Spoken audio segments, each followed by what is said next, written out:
Modern Jurisprudence, Total Marks 05, Topic number 18, The Law of Obligations. Introduction, Short QA and MCQS. Part A. Introduction. This chapter explores the legal relationships that establish rights and duties among individuals.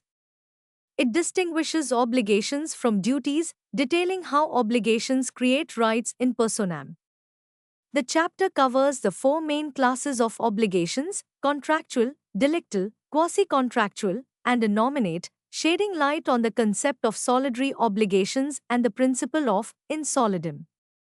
Furthermore, it delves into the significance of obligatio in Roman law, emphasizing its role as the vinculum juris or the bond of legal necessity.